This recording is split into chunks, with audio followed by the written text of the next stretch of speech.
और अब अगली खबर यूपी से है, जहां वीकेंड पर भी योगी फोर्स अपराधियों पर काल बनकर टूट रही है। कानून व्यवस्था को लेकर योगी सरकार की जीरो टॉलरेंस की नीति के तहत पुलिस का अपराधियों पर ताबड़तोड़ एक्शन जारी है।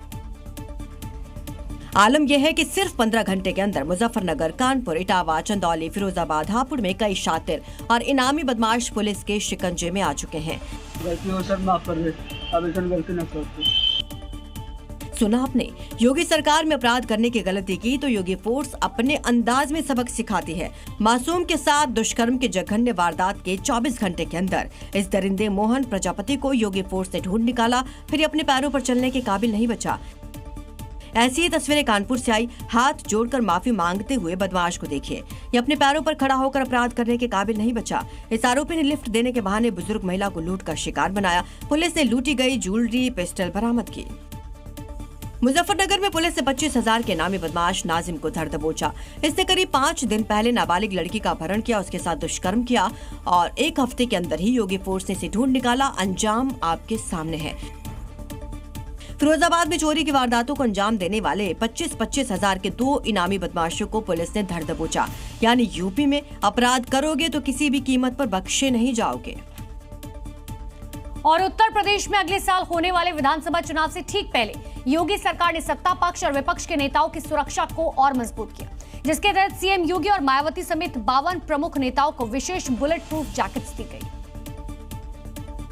योगी सरकार ने इस फैसले में दलगत राजनीति से ऊपर उठकर राजनीतिक रैलियों और जनसंपर्क अभियानों के दौरान संभावित खतरों को देखते हुए सत्ता पक्ष के साथ विपक्ष के नेताओं की सुरक्षा को प्राथमिकता दी, जिसकी वजह से यूपी में ऐसा पहली बार हुआ जब विभिन्न सुरक्षा श्रेणियों Y, Z और Z+ सुरक्षा प्राप्त नेताओं को बुलेट प्रूफ जैकेट्स मुहैया कराई गई।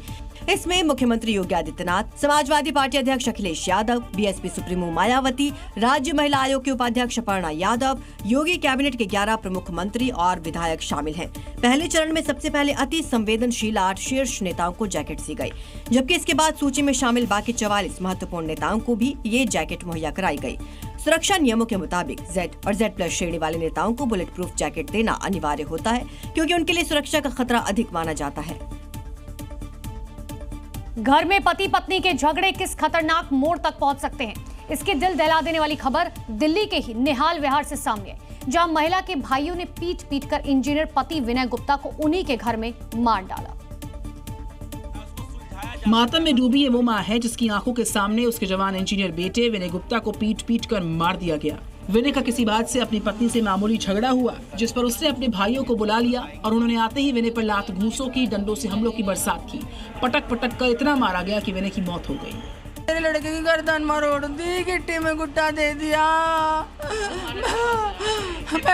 मैं बचाने गई, मैं ये क्या कर रहे हो भाई, बात कर लो, मार क्यों रहे हो, मुझे उठा के फेंक दिया।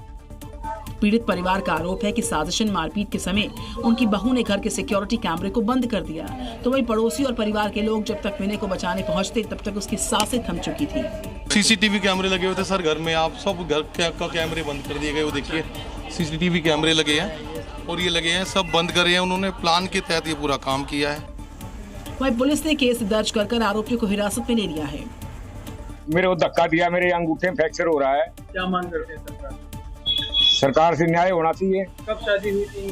3.5 साल पहले। विनय और रेखा की करीब 3.5 साल पहले शादी हुई थी। दोनों के महज 4.5 महीने के मासूम जुड़वा बच्चे, एक बेटा और एक बेटी हैं, जिनके सर से अब पिता का साया हमेशा के लिए उठ चुका है।